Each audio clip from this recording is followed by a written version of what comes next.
পূর্ণিমার চাঁদ দেখেছি, চাঁদের মতো কালো কালো দাগ দেখা যায়, কিন্তু গো নবী আপনার সুন্দর চেহারায় কোনো কালো দাগ নাই। এত সুন্দর চেহারা, এত সুন্দর সুরাত আপনার, আবু জেহেল কেমন করে আপনাকে মারে? আমার যদি শক্তি থাকতো, আমার যদি অর্থবল জনবল থাকতো, আমিও যদি বড় হইতাম, আবু জেহেলকে দুনিয়া থেকে আমি বিদায় করে দিতাম গো নবী। কিতাবের মধ্যে আসছে বিশ্বনবীর বরকতে হাত দিয়া জুলাইবিবের চোখের পানিগুলি মুছে দেয় আর বলে, জুলাইবিব রে, আর কাঁদিস রে জুলাইবিব, তোর কান্নায় আমি শুইতে পারি না।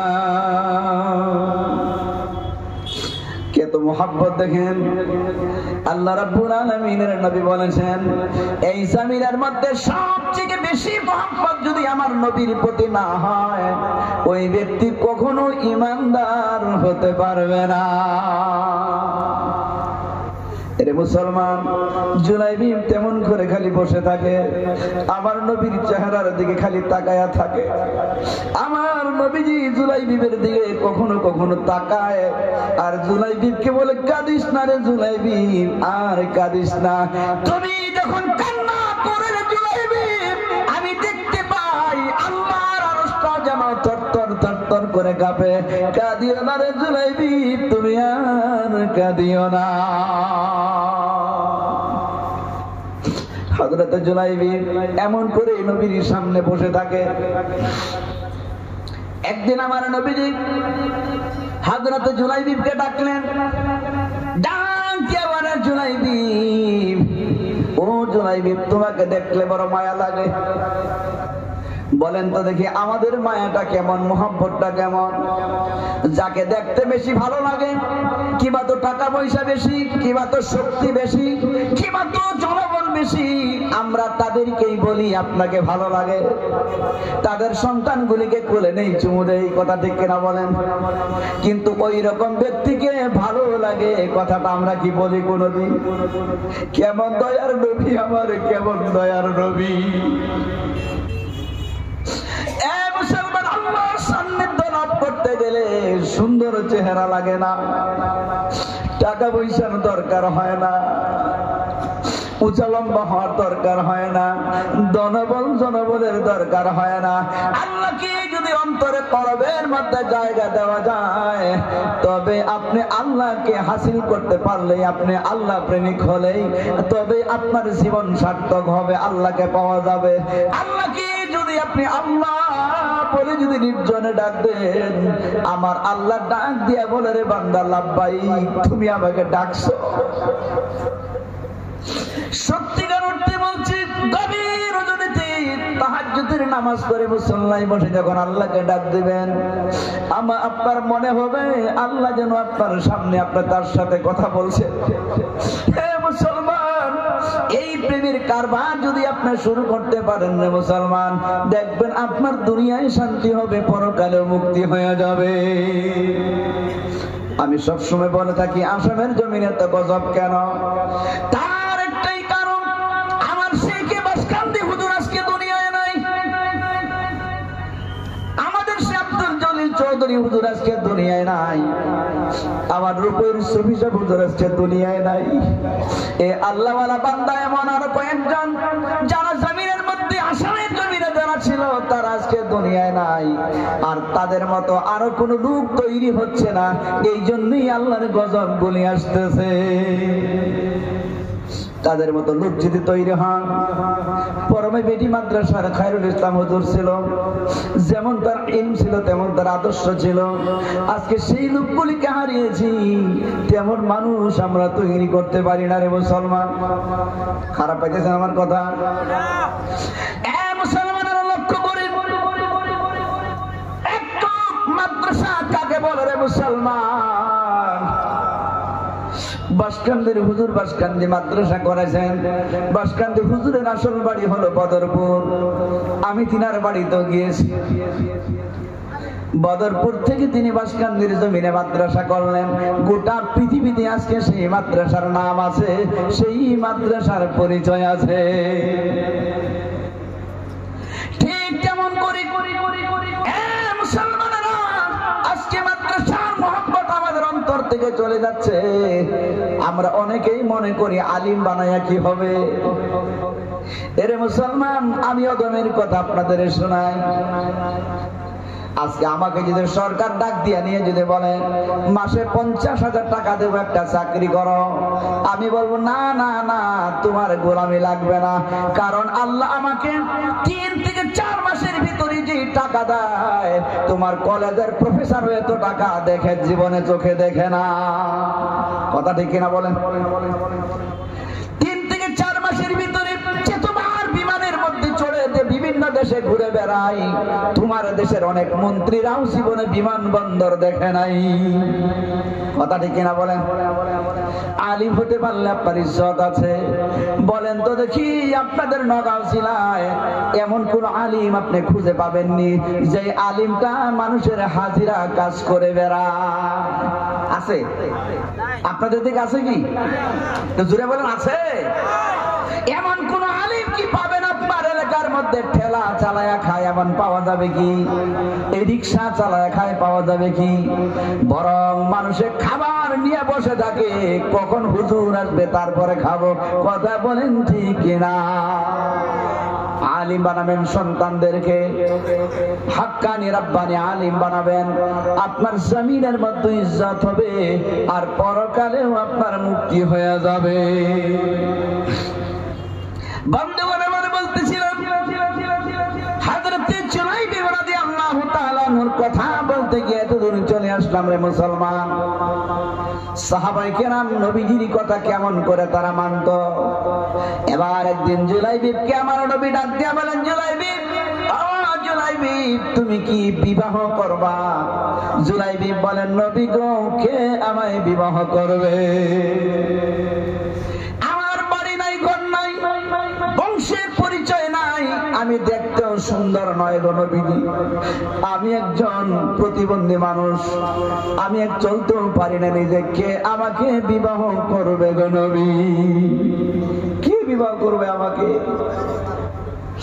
আমার নবীজি দেখেন কত দরদি।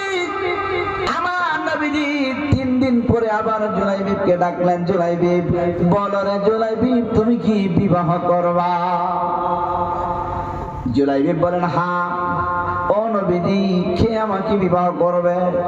আমি দেখতেও সুন্দর, নামের সাইজও ছোট, আমার বাড়ি নাই ঘর নাই, কে বিবাহ করবে? এমন করে করে নবীজি 3 দিন পরে 9 দিন তিনাকে জিজ্ঞাসা কর, 9 দিনের মধ্যে 3 বার নবীজি আমার জিজ্ঞাসা করলেন। এবার 9 দিনের পরে 10 দিনের মাথায় আসরের নামাজ হয়ে গেল মসজিদে নববীতে। সব সাহাবারা চলে যায়, কিন্তু হযরত জুলাইবি যায় না। আমার নবীজির চেহারার দিকে তাকায় তাকায় কান্দে আর কান্দে। আমার নবী বলেন, জুলাইবি কেন কান্দো? ডাক দিয়ে বলেন, নবী গো, আপনাকে দুনিয়ার মানুষ এত ইজ্জত করে, এত ভালোবাসে, আপনার চেহারাটা এত সুন্দর, আপনার আখলাক চরিত্র এত সুন্দর, আজকে যদি আপনার বাবা থাকতো না জানি কত খুশি হইতো।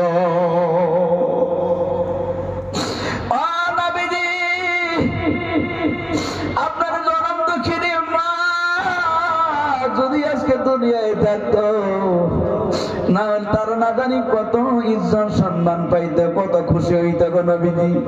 আমি আপনার মা বাবার কথা স্মরণ করার কারণে চোখের পানি আসছে গো নবীজি। আমার নবী বলেন, জুলাইবি, আমি যেটুকু জানি, তুমিও যখন তোমার মায়ের গর্ভে ছিলা, তোমার বাবা দুনিয়ার থেকে চলে গেছে, আর তোমার বয়স যখন 6 বছর হয়েছিল, তোমার মাও দুনিয়া থেকে চলে গিয়েছিল রে জুলাইবি। আজ নবী আর কাঁদিও না, আল্লাহ রাব্বুল আলামিন আমাদেরকে যেভাবে রাখছেন সেটা আল্লাহর কাছে লাখো শুকরিয়া। এমন করে আমার নবীজি জুলাইবিবকে সান্ত্বনা দিলেন। এবার বলেন জুলাইবিব সত্যি কি তুমি বিবাহ করবা? জুলাইবিব আবারও জবাব দিলেন, নবী গো, কে আমায় বিবাহ করবে? আমার নবী বলেন, জুলাইবিব ওই যে একটা বাড়ি দেখা যায়, ওই বাড়িটায় তুমি যাও, বাড়িটায় গিয়া আমার পক্ষ থেকে সালাম পৌঁছাবে। সালাম পৌঁছানোর পরে বলবে তোমাদের বাড়িতে নাকি একটা মেয়ে আছে, ওই মেয়েটা আমি জুলাইবিবের সঙ্গে বিবাহ দিতে বলছে। নারে তাকবীর! এবার আপনি সিনায় হাতটা দিয়ে বলেন, এমন একজন প্রতিবন্ধী মানুষ, 1.5 ফুটি মানুষ, যার বাড়ি নাই, ঘর নাই, দেখতেও সুন্দর নয়, এমন একজন ব্যক্তি যদি আপনার বাড়িতে এসে বলে আপনার মেয়েকে আমার কাছে বিবাহ দেন, আপনি বলেন তো তার সঙ্গে কি ব্যবহারটা করবে? কেমন ব্যবহার করবেন? হ্যাঁ, একবারে গরম ব্যবহার, মানে বাড়ি সালনা দিবে আর কি। মুসলমান একটু লক্ষ্য করেন, যখন কথাটা শুনলেন তিনি চোখ থেকে পানি চলে আসলো। আমার নবী বলেন, জুলাইবিব আমার তুমি কেন কাঁদো? হযরতে জুলাইবিব বলেন, নবী গো, সত্যিকারে আপনি দয়ার সাগর, আপনার মতো দয়াল আর কে হতে পারে? আপনি যে রাহমাতাল লিল আলামিন, গোটা বিশ্ব ব্রহ্মাণ্ড, গোটা পৃথিবীর জন্য আপনি রহমত। ও নবীজি, সত্যি আপনি সকলের জন্য রহমত। আমার মতো ব্যক্তির বিবাহের চিন্তাও আপনি করেন। সুবহানাল্লাহ।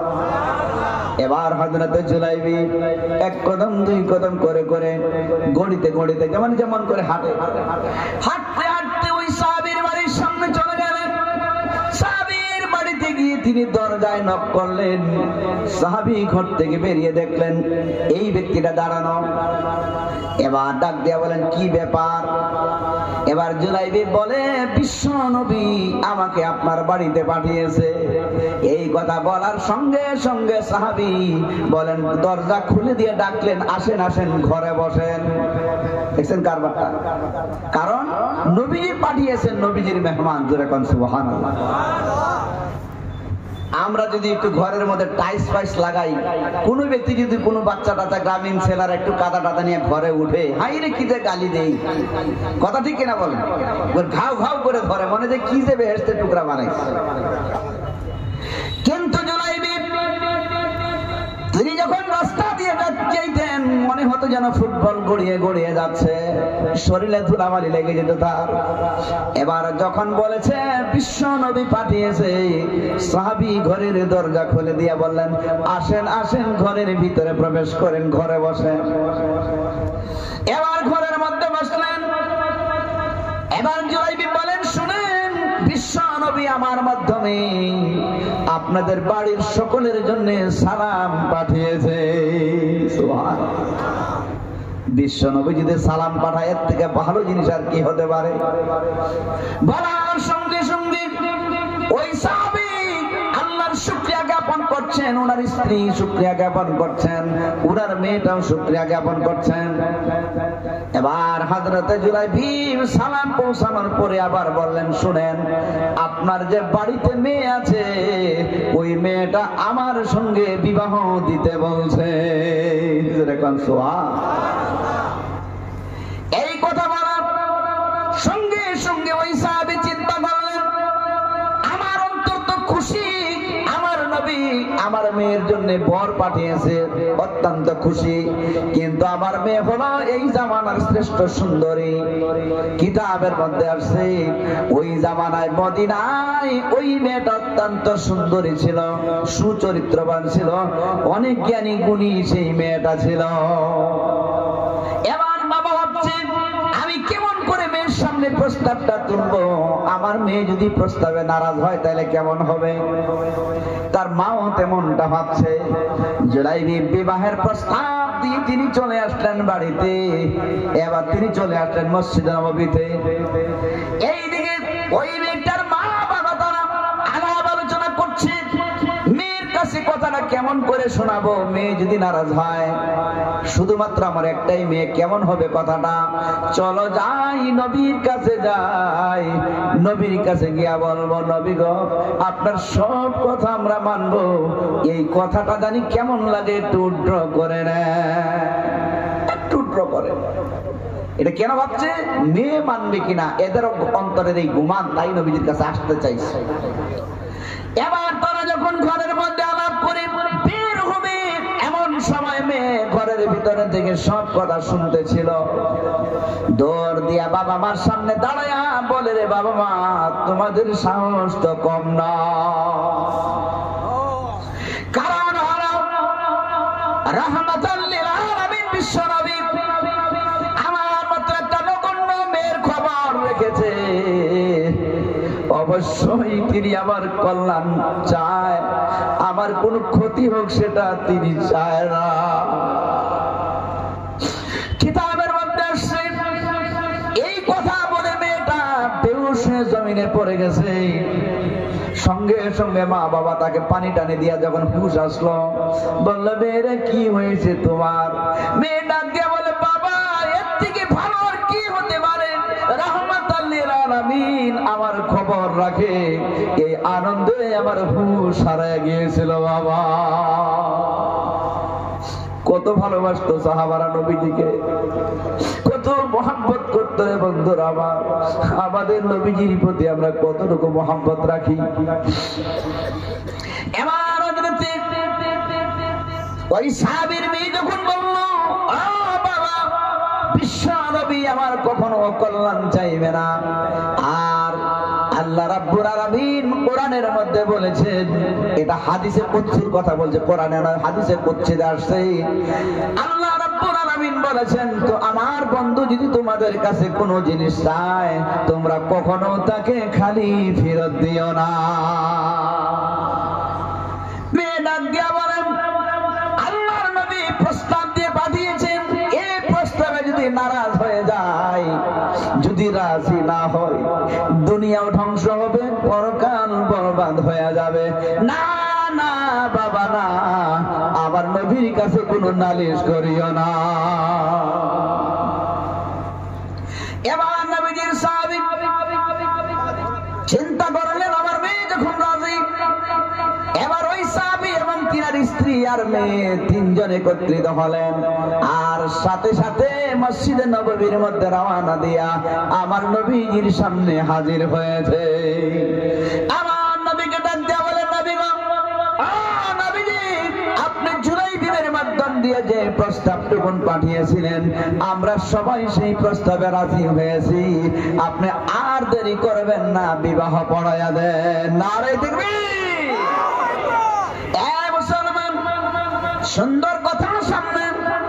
এর আগে বলি, দেখেন জুলাইবিব এমন একজন ব্যক্তি, আমার নবীর কথা অনুযায়ী এত সুন্দরী মেয়ে তার কাছে বিবাহের ব্যবস্থা করলেন। আর কিতাবে আসছে, নবীজির সামনে ওই মেয়েটার বাপ ডাক দিয়া বলে, নবী গো, আমার তো কোনো ছেলে নাই, আর অন্য কোনো মেয়ে আমার বাড়িতে নাই, আমার যা কিছু আছে সব কিছু আমি জুলাইবিবের জন্য দান করে দিলাম। পারবেন কি আপনারা তেমন? মাদ্রাসার জন্য তেমন করে দিতে পারবেন কি? আমার নবীজি বলেছেন, কোন ব্যক্তি যদি মাদ্রাসায় দান করে, আল্লাহর পথে যদি দান করে, প্রত্যেকটা দানের বিনিময়ে তার আমলনামায় নেকি লেখা হয়। কিয়ামতের দিনে মন দাঁড়াবে, উহুদ পাহাড়ের মতো বড় বড় নেকি হয়ে থাকবে সেই দিন। বান্দা চিন্তা করবে, কেমন করে জান্নাতে যাব? আল্লাহর পক্ষ থেকে ঘোষণা হবে, রে বান্দা, উহুদ পাহাড়ের মতো নেকিগুলি দেখা যাচ্ছে, এই নেকিগুলি হলো তোমার জীবনের আমল। ওই বান্দা ডাকতে বলবে, না না, এত আমল তো আমি জমিনের মধ্যে করি নাই। আল্লাহ রাব্বুল আলামিন বলবে, হে আমার বান্দা, তুমি দুনিয়ায় থাকতে আমার পথে তুমি দান করেছিলে, মসজিদ মাদ্রাসায় দান করেছিলে, ওই দানগুলি আমি দুনিয়ার মধ্যে তার কোনো প্রতিদান না দিয়ে তোমার জন্য উহুদ পাহাড়ের মতো নেকি বানায়া রাখছি। জোরে জোরে কোন সুবহানাল্লাহ। এবার হযরত জুলাইবিব ওই বাড়ির থেকে তিনি যখন ফিরে আসলেন তিনি অন্য জায়গায় গিয়ে লুকায়া থাকলেন, কারণ বিবাহের কথা বলার পরে একটু লজ্জা তো লাগারই কথা, লজ্জায় তিনি একটু লুকিয়ে আছে। আমার নবীজি বলেন, ও সাহাবীরা, আমার প্রিয় জুলাইবিব কোথায়? তাড়াতাড়ি করে ডাকো, জুলাইবিবের বিবাহ হবে, ডাকো। আর কে কোথায় আছো? জুলাইবিবের বিবাহে কে কি দিবে তাড়াতাড়ি করে নিয়ে আসো। জোরে কন্যা সুবহানাল্লাহ। দেখছেন না এবার কিভাবে আসছে? সাহাবায়ে কেরাম খেজুর নিয়ে আসলেন, অনেকেই ওই জামানার প্রচলিত যে মুদ্রা ছিল সেগুলি নিয়ে আসলো, অনেকে কিছু সোনা দানাও নিয়ে আসলো। জুলাইবিবের বিয়া, আমার নবীজি জুলাইবিবের বিবাহ পড়িয়ে দিলেন আর সমস্ত খেজুরগুলি সকলকে বন্টন করে খেতে বললেন। আর তার মাঝখান থেকে কিছু খেজুর আমার নবীজি রাখলেন, মানে হলো একজন ব্যক্তি এসে বলছিলেন, নবী গো, 2 পুটলা খেজুর নিয়ে আসলাম, বড় পুটলাটা আমি বিবাহের জন্য দিলাম আর ছোট্ট পুটলাটা আমি আপনাকে ব্যক্তিগতভাবে দিলাম। দেখুন সুবহানাল্লাহ। এই পুটলাটার আরেকটা কাহিনী, আমার নবীজি সাহাবীদের সাথে কত আনন্দ করতেন। এই পুটলা নিয়ে জুলাইবিবের বিবাহের 2 দিন পরে যখন আবার নবীজি আমার সাহাবীদেরকে নিয়ে খেতে বসলেন, কিতাবের মধ্যে আসছে 10-12 জন সাহাবা একত্রিত হয়ে খাচ্ছেন, গুড় হয়ে খাচ্ছেন, সবাই খেজুর খাচ্ছেন। আমার নবীজি বসা, আবু বকর, ওমর, উসমান আল গনি, হযরত আলী আল মারতুজা রাদিয়াল্লাহু তাআলা আনহুম আজমাইন সবাই বসা, সবাই খেজুরগুলি খাচ্ছেন, সবাই খেজুর খাচ্ছেন। আমার নবীজিও খেজুর খাচ্ছে। আমার নবীজি খেজুরটা খায় আর বিচিটা নিয়ে হযরত আলীর সামনে রাখে। খাওয়ার পরে বিচিটা আলীর সামনে রাখে। যখন খাওয়া দাওয়া হয়ে গেল, আমার নবী ডাক দিয়ে বলে, ও সাহাবীরা, বলো তো আজকে সবথেকে বেশি খেজুর কে খেয়েছে? এবার এই কথা বলে আমার নবীজি বলেন, কি আর বলবো, যার সামনে খেজুরের বিচি বেশি আছে সেই তো বেশি খেয়েছে। দেখছেন কারবার। এবার হযরত আলী, শেরে খুদা আলী, অত্যন্ত জ্ঞানী ব্যক্তি, তিনি ডাক দেয়া বলে, কিছু কিছু ব্যক্তি আছে বিচি সহ খেয়ে ফেলে। কথা বুঝেন নাই? মানে নবীর সামনে তো বিচি একটাও নেই, সব তো আলীর সামনে। এই যে একটা আনন্দ করেছিলেন এই জুলাইবিবের বিবাহের খেজুর খেজুরে, কন্যা সুবহানাল্লাহ। বন্ধুগণ আমার, এবার যখন বিবাহ হয়ে গেল, খেজুরগুলি বিতরণ হচ্ছে, আল্লাহর নবী খুতবা দিয়ে দুহাত ধরে দোয়া করছেন, আল্লাহ গো, আমি কিন্তু জুলাইবিবকে বড় ভালোবাসি। আমার নবীজি জুলাইবিবের বিবাহের খুতবা দিয়ে এত কাঁদলেন, নবীজির চোখের পানিগুলি গাল বেয়ে বেয়ে পড়তেছিল। আমার নবীজি বলেন, আল্লাহ, আমি জুলাইবিবের উপরে খুশি হয়েছি। মাবুদ, তোমার সমস্ত রহমত বরকত গুলি তুমি, আল্লাহ, কোনো অভাব নাই তোমার রহমতের, কোনো অভাব নাই তোমার বরকতের, তোমার রহমত বরকতের দরওয়াজা জুলাইবিবের জন্য তুমি খুলে দাও। আল্লাহ, তুমি তার ঘরে নেক সন্তান দান করে দিও। আল্লাহ, তুমি তাকে মাল দিয়ে মালামাল করে দিও। কারণ এখানে অনেক কথা, দেখেন গুলিটাকে লাগছে কোথায়। ওই যে জুলাইবিবের শ্বশুর শাশুড়ি, তাদের কিন্তু ওই জামানায় টাকা পয়সা একবারে কমও ছিল না। তারা যেন কষ্ট না পায়, তাদের অন্তরে যেন কোনো দুঃখ না লাগে, এই জন্য আমার নবীজি সেদিকে লক্ষ্য করে দোয়া করেছে যে এই ব্যক্তিরা যেহেতু আমি নবীর কথা শুনে একজন প্রতিবন্ধীর কাছে তাদের কলিজার টুকরা সন্তানটা তুলে দিয়েছে, আল্লাহ গো, তুমি তাদের অন্তরে সুকুনিয়ত দান করে দাও। সুকুনিয়ত দান তো তখনই হবে যখন জামাই আর মেয়ে যখন খুশি হবে, তখনই তো, এরা যখন সংসার উন্নতি হবে তখনই তো খুশি হবে। আল্লাহ নবীর দোয়া কবুল হয়ে গেল, তোর এখন সুবহানাল্লাহ। এবার বন্ধুগণ আমার,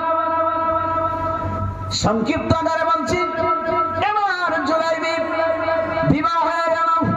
ওই যে বিবাহের মধ্যে দুয়েক টুকরা সোনা আসছিল, জুলাইবিব ওই সোনার টুকরাগুলি তিনি নিলেন, আর কিছু খেজুর নিলেন, আর গিয়ে তিনি স্ত্রীকে নিয়ে একটা ভাড়া ঘরে থাকতে লাগলেন। আর ওই জিনিস দিয়ে তিনি বিজনেস, ব্যবসা বাণিজ্য শুরু করে দিলেন। কিতাবের মধ্যে আসছে 6 মাসের ভিতরে হযরত জুলাইবিব এত টাকা পয়সার মালিক হয়েছে। ওই জামানায় উসমান গনি যেত টাকা দান করত, তিনিও তার থেকে বেশি বেশি দানকারী হয়েছিলেন।